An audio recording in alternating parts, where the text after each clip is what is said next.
Assalamualaikum warahmatullahi wabarakatuh.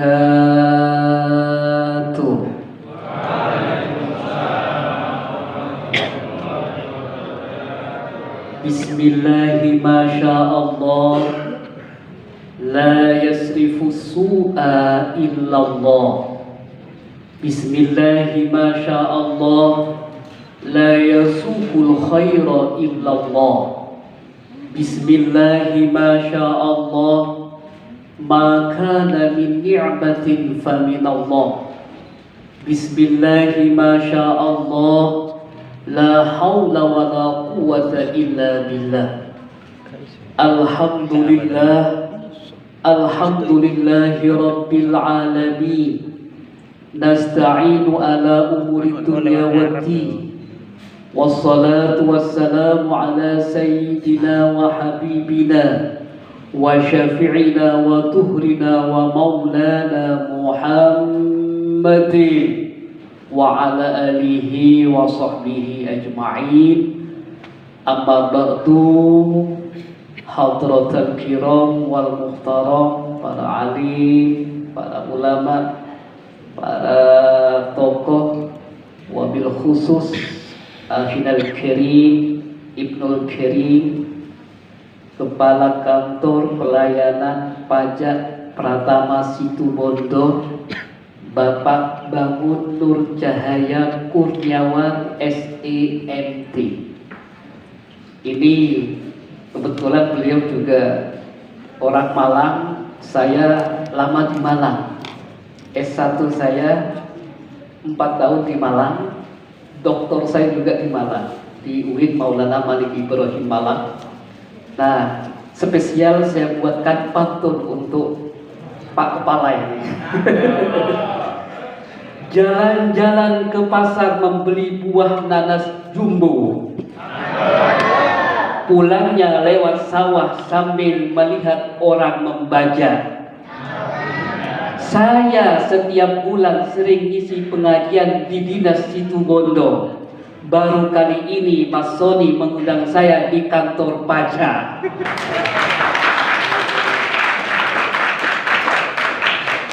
Satu kali lagi, ini spesial untuk Pak Bangun ini. Pukul 2:30 malam saya bangun.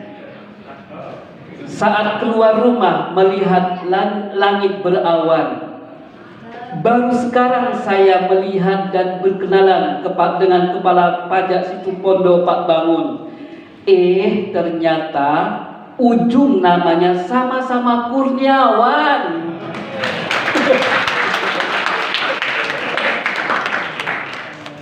Ternyata ujungnya sama, saya Muhammad Saiful Kurniawan, beliau juga Pak Bangun Kurniawan juga. Nah, apa namanya? Surya Nur Cahaya, Nur Bangun Cahaya, bangun ya, maknanya apa Pak? Nur Cahaya. Oh, taukid ya, soalnya Nur itu bahasa Arab, Cahaya bahasa Indonesia. Kurniawan. Kurnia Tuhan. Ini Pak, ada ceritanya. Saya itu waktu mondok dulu, waktu ngaji tafsir, kemudian sama kiai saya itu dipanggil. Yang di pojok itu baru-baru. Coba tahan kemari. Siapa namanya? Muhammad Saiful Kurniawan. Waduh, kok panjang sekali. Kok berani kamu memberi nama itu? Saya jawab, Muhammad itu itba'an di Rasulullah, karena mengikuti nama-nama Rasulullah. Apa namanya? Muhammad terpuji. Kemudian Saiful itu apa? Pedang.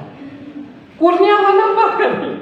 Akhirnya secara refleks saya mikir, Kurniawan itu kiai diambil dari kata karnia, berarti pemberian. Terus uangnya apa itu uangnya? Uangnya itu bahasa Inggris satu. Kalau disimpulkan apa? Berarti pedang satu pemberian. Berarti Kurniawan itu versi saya ini pemberian satu pemberian. Tepuk tangan untuk Pak Kurniawan ini. Kemudian juga kepada Bapak Pengawas Mbak Mas Sony dan jajaran-jajaran yang lain, mudah-mudahan kita semua mendapatkan ma'unah inayah dari Allah Subhanahu wa taala. Dan mari kita bersama-sama memanjatkan puji syukur kehadirat Allah. Mudah-mudahan di sore hari ini kita bersama dengan 15 anak yatim dan 3 penghafal Al-Quran. Kebetulan saya punya Al-Mihrab Foundation, bergerak di bidang santunan anak yatim, pendidikan, kemudian wakaf Al-Quran.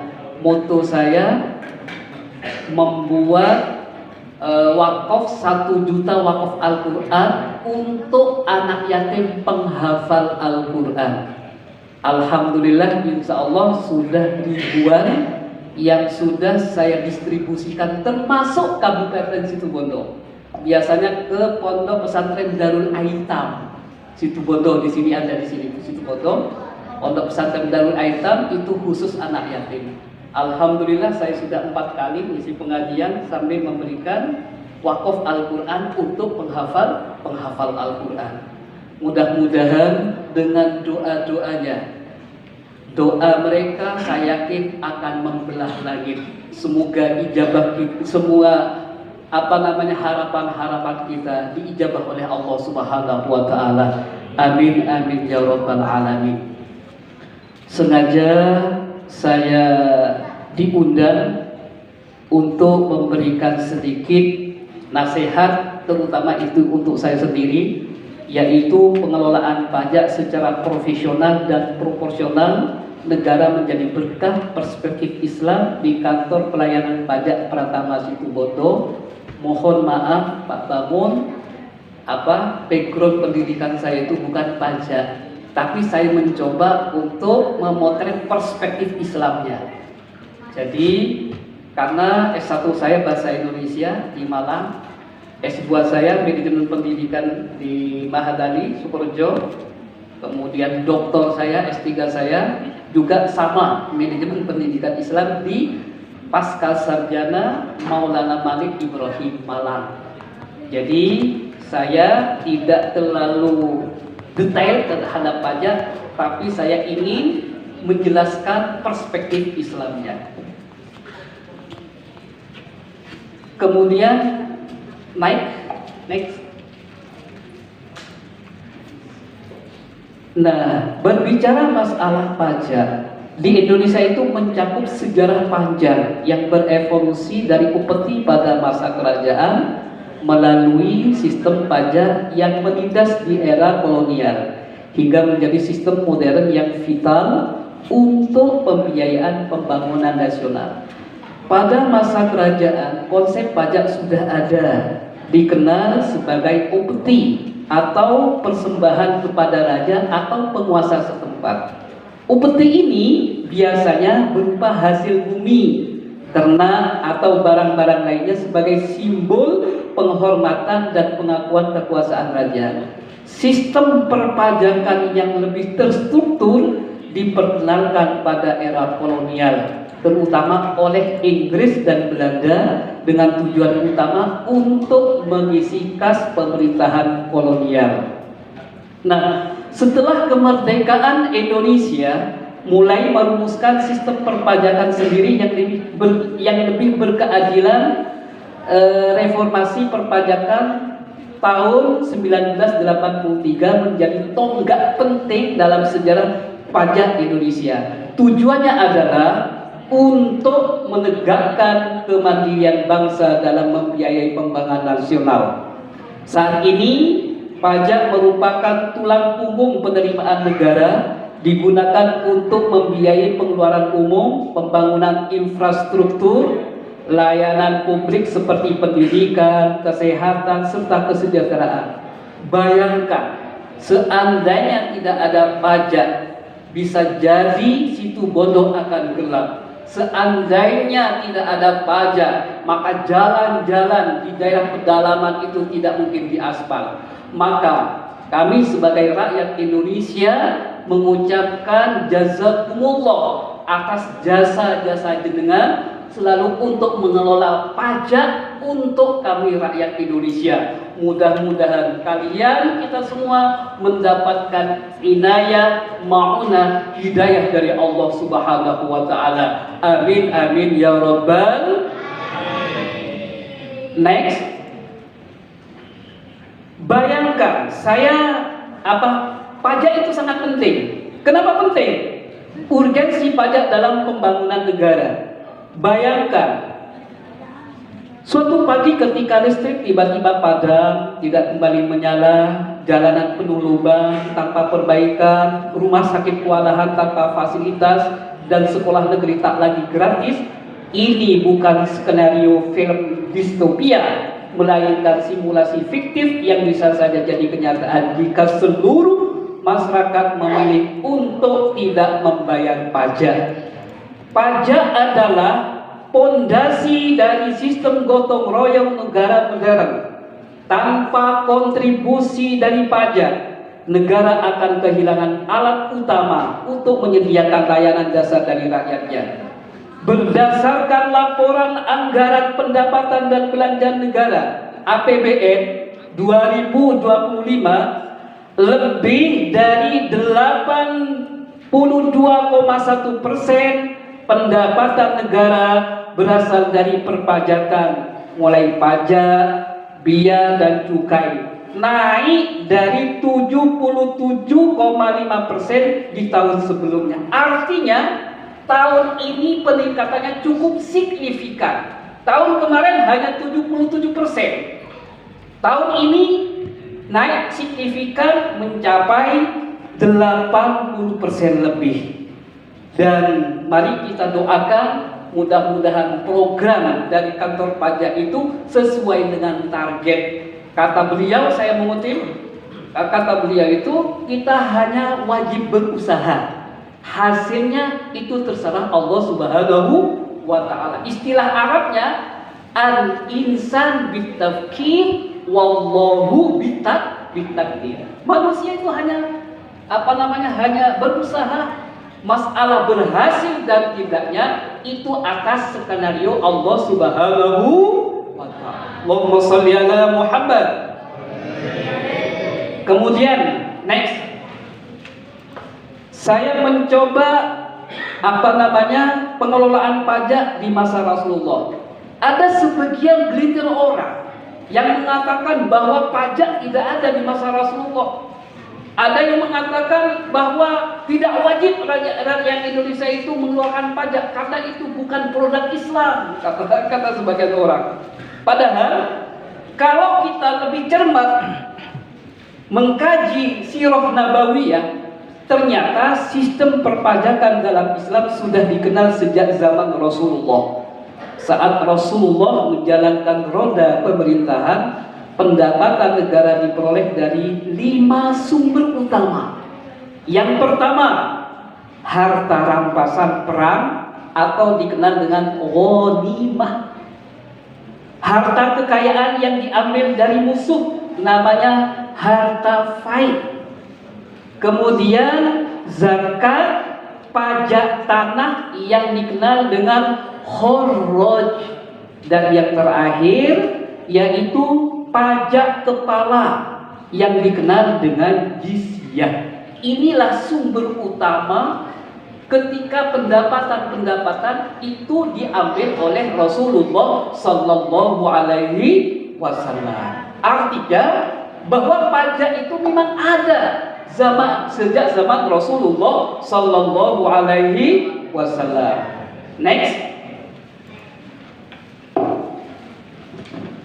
Nah, saya mencoba dari perspektif Islam.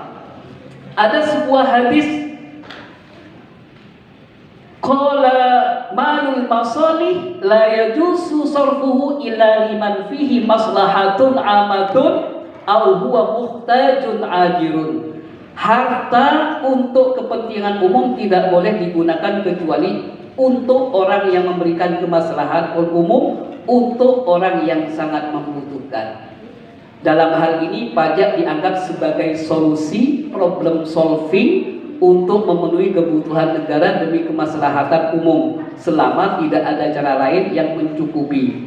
Kemudian ada sebuah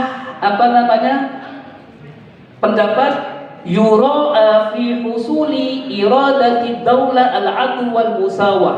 Keadilan dalam pajak harus diperhatikan sehingga tidak ada individu yang dibebani di luar kemampuannya. Artinya tidak boleh pajak itu memberikan beban di luar batas kemampuan rakyatnya. Terakhir, amma miqdarul wajib wa mau'idu adaihi wa tariqatuhu faqad ruwiya fiha aidan. Jumlah kewajiban waktu pembayaran dan metodenya disusun dengan mempertimbangkan keseimbangan serta kebijaksanaan terhadap pemilik harta tanpa melalaikan hak-hak masyarakat umum. Kemudian next, konsepnya bagaimana? Nah, boleh saya ke sana?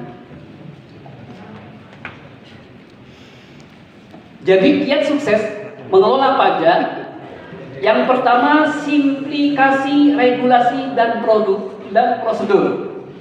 Tidak boleh pajak itu memperumit orang yang mau bayar pajak. Makanya Kang Deddy kemarin marah-marah di kantor Satlantas gara-gara banyak orang yang mau bayar pajak sepeda motor, mau bayar pajaknya mobil itu dipersulit. Akhirnya Kang Deddy langsung datang ke kantor Satlantas ya, Samsat. Beliau mengatakan tidak boleh pemerintah itu mempersulit orang-orang yang mau bayar pajak, karena hasil pajak itu untuk pembangunan negara. Saya minta, kata Kang Deddy, tolong jangan mempersulit orang-orang yang mau bayar pajak. Itu yang pertama. Yang kedua, digitalisasi layanan. Sekarang berbasis digital, berbasis online, tidak harus seperti dulu secara manual, lebih cepat. Oleh sebab itu, mari kita upgrade pengetahuan kita. Alhamdulillah, saya termasuk orang yang tidak bosan-bosan mencari ilmu. Long life education. Belajarlah ilmu sepanjang hayat. Atau bahasa hadisnya, utlubul ilma minal mahdi ilal lahdi. Carilah ilmu mulai dari buayan ibu sampai ke liang lahat. Alhamdulillah, detik ini saya masih belajar. Bahkan kalau kita wiritannya mungkin istighfar, astagfirullah, atau selawat sallallahu alaihi wasallam. Alhamdulillah, wiritan saya Pak bangun tiap subuh itu nulis artikel, yaitu wiritan artikelia. Jadi alhamdulillah saya tiap hari itu nulis artikel bisa 1, 2 sampai 3. Sehingga konsep saya, kalau Al-Ghazali itu dikenal hingga hari ini karena ihya'nya, Asy-Syafi'i dikenal populer hingga hari ini karena kitab Ihya Ulumuddinnya. Oleh sebab itu, menulislah, karena tulisan kita itu lebih lama daripada orangnya. Makanya banyak pintar orangnya, ilmunya bahkan gelarnya itu sampai setinggi langit misalkan, tapi dapat 2 tahun, 3 tahun, nama besarnya ikut pusarannya. Kenapa? Karena tidak ada warisan tulisan semasa hidupnya. Itu yang pertama. Yang kedua, peningkatan integritas dan kualitas SDM, sumber daya. Kebetulan Pak Bangun, disertasi saya itu pengembangan kompetensi SDM guru. Disertasi saya itu, risetnya itu di Sidogiri, di Sukorejo, di Gontor. Barangkali ada yang alumni Gontor ini, yang mondok Gontor. Nah, ternyata temuan novel riset saya di Sidogiri itu, pengembangan kompetensi gurunya itu berbasis tawasul. Ketika ada guru tidak paham, lalu kemudian dia tawasul, tiba-tiba dia paham. Maka temuan novelty riset saya itu di Sidogiri, yaitu pengembangan guru berbasis tawasul. Beda di Sukorejo, di Azain. Saya interview sama beliau, bahkan ada tim ini, saya ikut bergabung karena saya riset disertasi. Sudah dibukukan ini hasilnya. Nah, ternyata pengembangan di sana itu berbasis istikharah. Kebetulan ada salah satu kepala sekolah, Pak Majid, S2-nya kumpul sama saya. Dia bilang kepada saya, Pak Saiful, sekolah saya itu dapat sumbangan dana hibah 5M. Sudah masuk ke rekening saya sebagai kepala sekolah.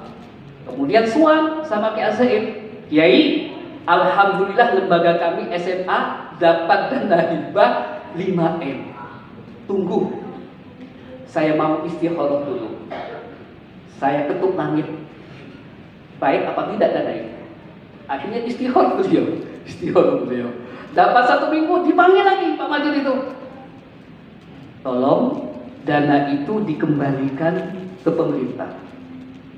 Oke, kenapa Kiai? Tidak baik. Usut punya usut, 1 tahun setelah itu ternyata pesantren yang menerima hibah itu diaudit BPK. Masya Allah. Makanya temuan disertasi saya adalah pengembangan kompetensi guru berbasis istikharah. Makanya beliau itu ketika hal-hal urgen seperti itu langsung istikharah sendiri. Tapi kalau hal-hal rekrutmen guru, dosen, itu ada tim wirid. Ada sekitar 7 orang. Jadi tim wiridnya itu.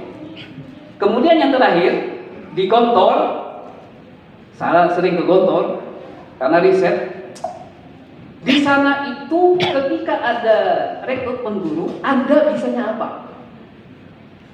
Saya berternak, ya dikasihlah sapi atau kambing untuk menghidupkan keluarganya.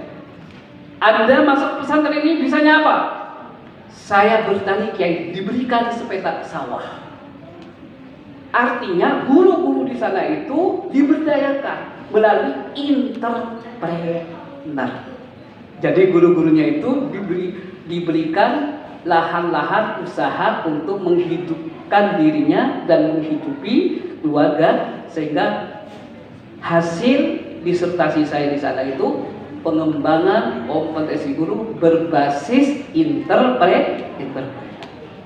Dan kemudian integrasi data, sudah langsung ini gawenya orang sini nih. Lalu kemudian penegakan hukum yang konsisten. Makanya sekarang kadang-kadang tidak konsisten, tajam ke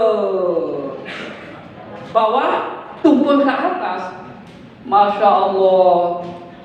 Bagaimana kita dipertontonkan lahan-lahan di Sumatera, di Kalimantan, yang jelas-jelas punya sertifikat diambil paksa sampai nangis-nangis ada yang pingsan.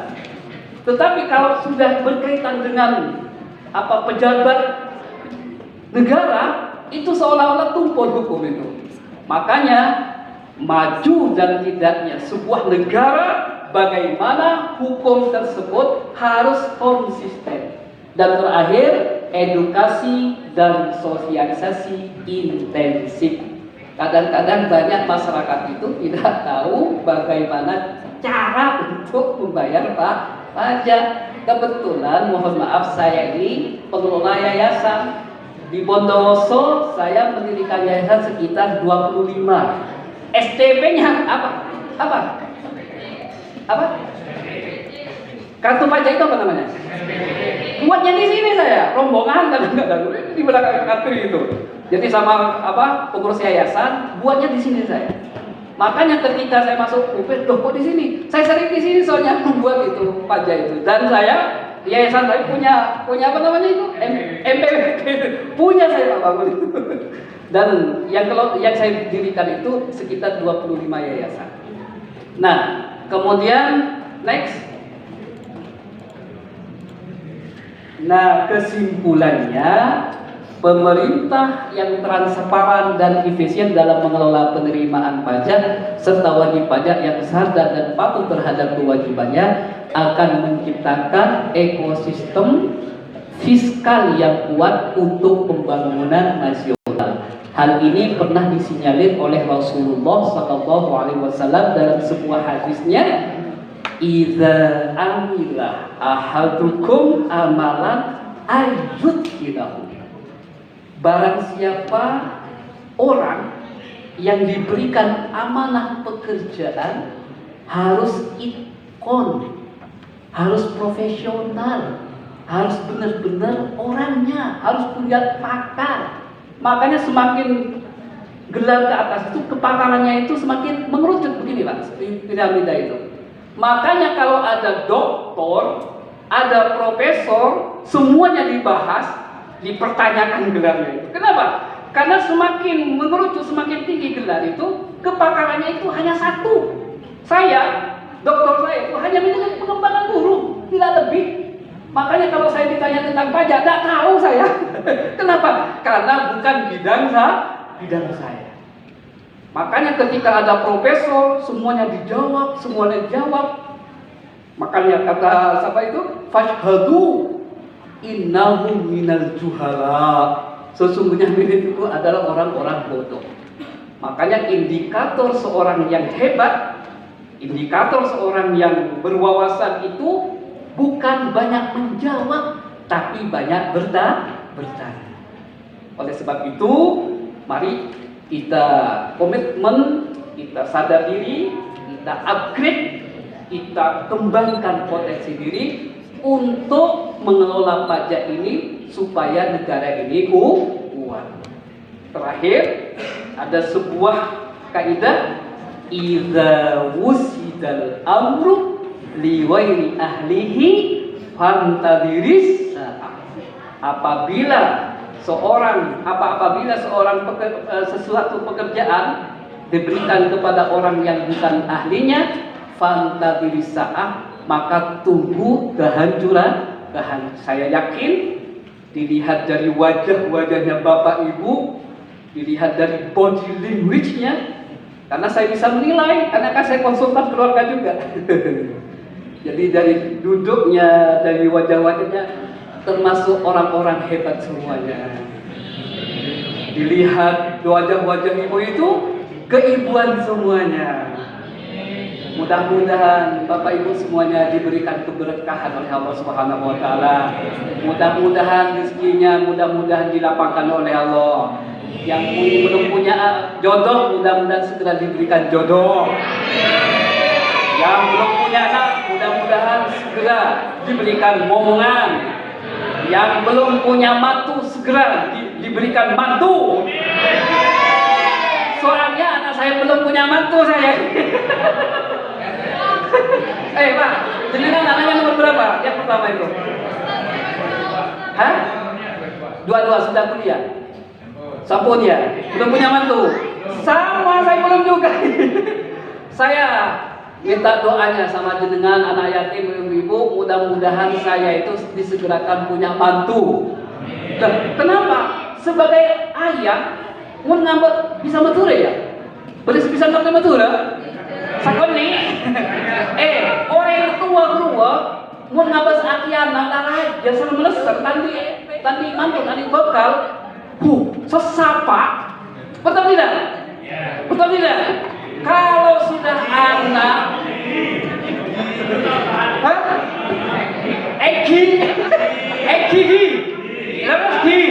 betul? Allahumma sholli ala Muhammad. Jangan khawatir, saya itu nasional. Saya itu, alhamdulillah saya diundang sekarang. Kalau bulan depan saya ngisi ceramah di Kalimantan 1 bulan. Alhamdulillah saya bisa. Soalnya saya kebetulan ngurus kirim guru tugas perempuan 3 tahun yang lalu. Saya ngisi ceramah di situ. Kemudian ini sudah batas pulang. Saya diundang ngisi ceramah juga di situ 1 bulan, sekalian bawa guru tugas perempuan yang 3 itu. Barangkali Bapak punya anak laki-laki bisa menghubungi saya.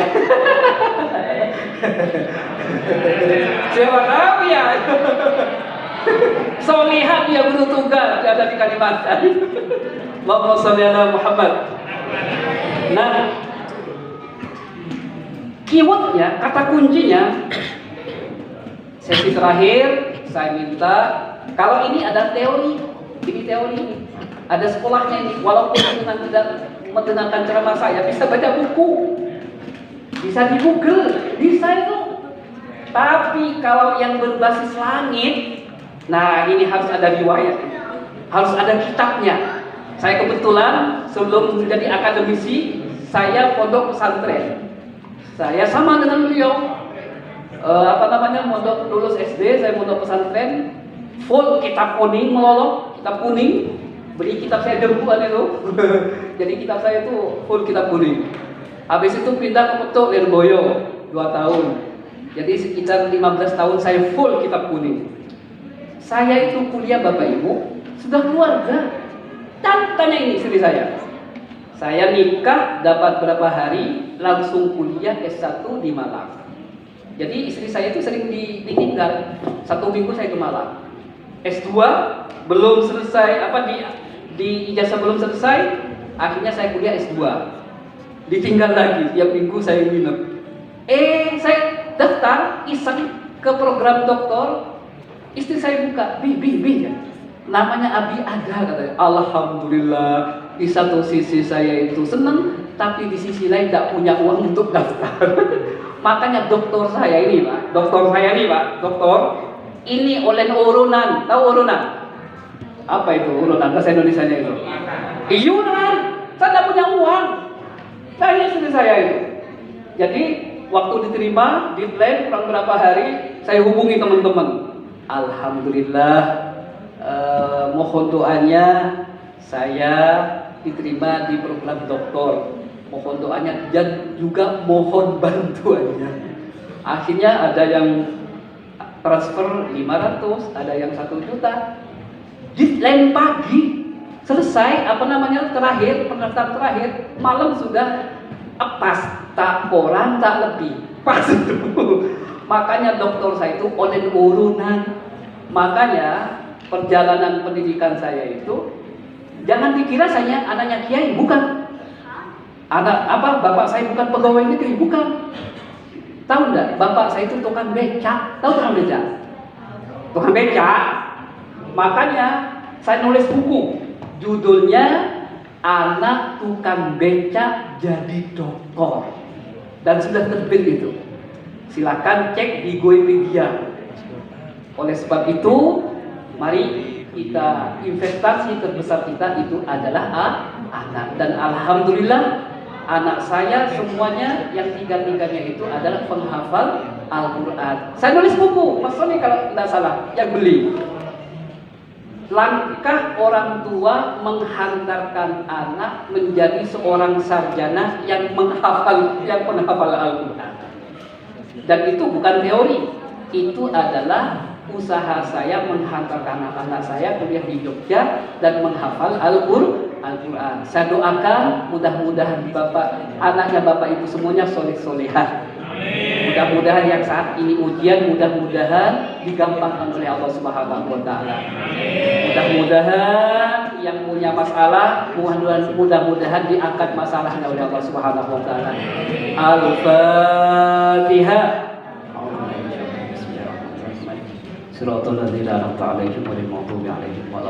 Amin.